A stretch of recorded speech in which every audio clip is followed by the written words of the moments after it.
possível sair do labirinto? Abrir a janela, descobrir esperança e luz.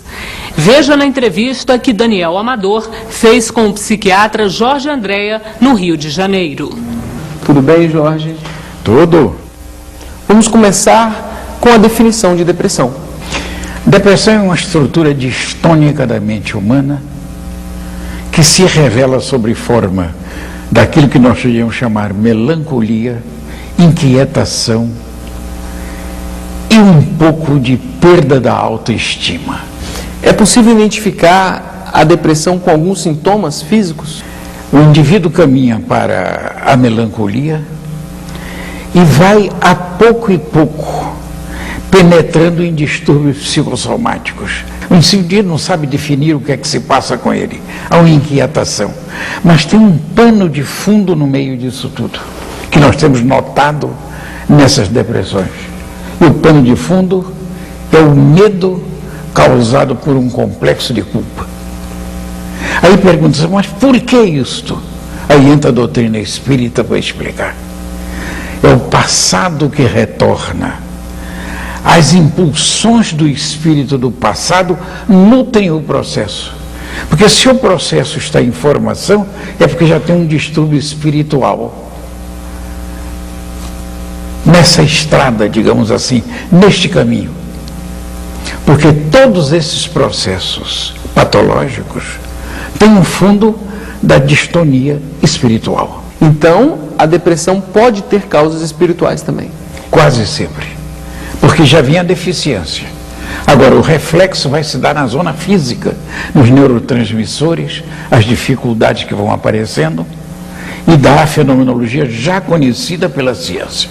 Não há dúvida sobre isso. Mas por que que isso veio?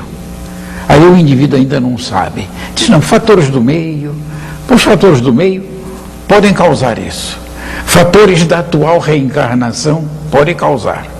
Mas na maioria das vezes, quando há uma profundidade sintomática nesse sentido, portanto, uma patologia mais avançada, é a consequência da fragilidade espiritual pelas coisas do passado que nós conhecemos muito bem dentro da doutrina espírita. O senhor disse que normalmente as causas são espirituais. Então o tratamento também é apenas espiritual? O tratamento espiritual pode ser acolado ao tratamento físico. O tratamento com os comprimidos, o tratamento da ciência oficial atende 35% dos casos. 35%. Agora, não são casos da profundidade da sintomatologia. Não são esses. São casos mais ou menos equilibrados, digamos assim, onde nós podemos ter ainda um controle do processo. Mas a terapia espírita é formidável nisso. Que são os passes, a água fluidificada, o tratamento, e principalmente o grande tratamento nessa área é a praxiterapia. É encontrar um trabalho adequado para o indivíduo. Isto é inalienável, que todo mundo pode trabalhar. Agora você diz, mas o indivíduo depressivo não pode trabalhar? Pode. Tem pequenas coisas que ele pode fazer. Ele não pode fazer tudo. Ele não aguenta fazer tudo. Mas alguma coisa ele pode. Então, aos poucos, nós vamos granjeando condições de equilíbrio para o indivíduo. Ele não pode ficar na sua melancolia com sonhos e sonos também numa posição depressiva. E como que esse trabalho, como que esse tratamento, com passes, com água fluidificada, age sobre a pessoa que está sofrendo de depressão? É uma estrutura mental. Nós ainda não conhecemos a estrutura específica disso, mas nós podemos dizer alguma coisa sobre isso. Hoje já está se estudando bastante aquela terapia oriental, onde os japoneses, pela manhã, descalços, deslizam na grama onde está o orvalho. Esse orvalho hoje foi estudado, tem elementos de vitalização. E esses elementos de vitalização têm um nome até bem bonito, são os neutrinos, são partículas neutrínicas. E vamos acrescentar uma coisa muito interessante. O nosso caipira do interior coloca a água à noite dentro da sua bilha de barro para tomar de manhã, como se fosse um medicamento. E é, porque à noite a quantidade de neutrinos é imenso e é captado pela água. Como é que os homens sabiam disso? Quer dizer, são coisas da natureza que vêm com o indivíduo. E aí perguntamos nós a você, não tem mundo espiritual atrás disso? Não tem uma posição de impulso espiritual próprio na natureza? Claro que tem. Mas é preciso que se diga uma coisa muito interessante sobre a depressão. As depressões têm uma escala. Tem a depressão reativa que não tem problema nenhum, você tem, eu tenho, todo mundo tem. Sabe como é que a gente pode dizer isso? Quem é que não entra na fossa de vez em quando?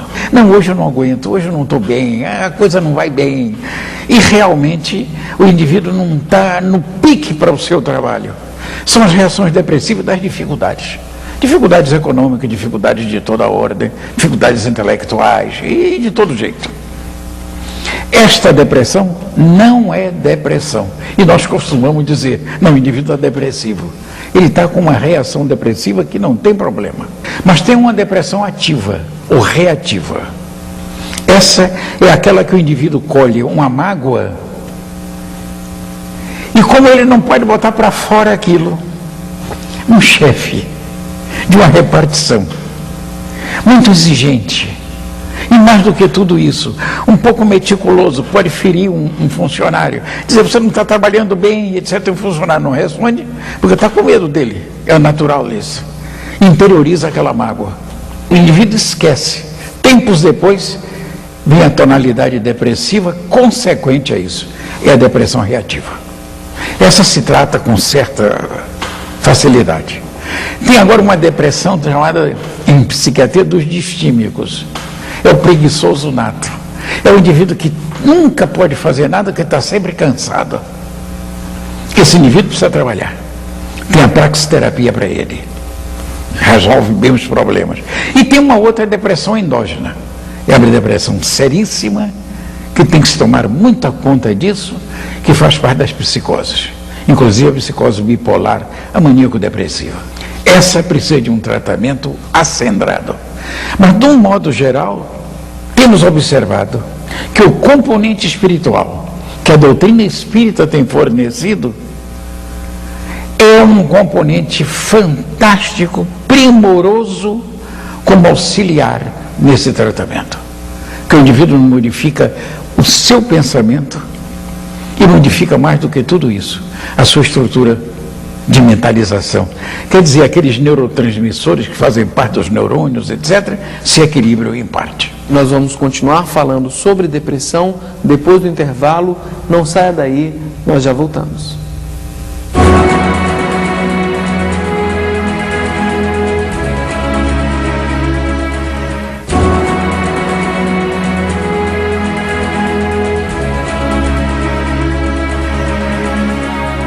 Voltamos a conversar com o doutor Jorge Andréa sobre depressão.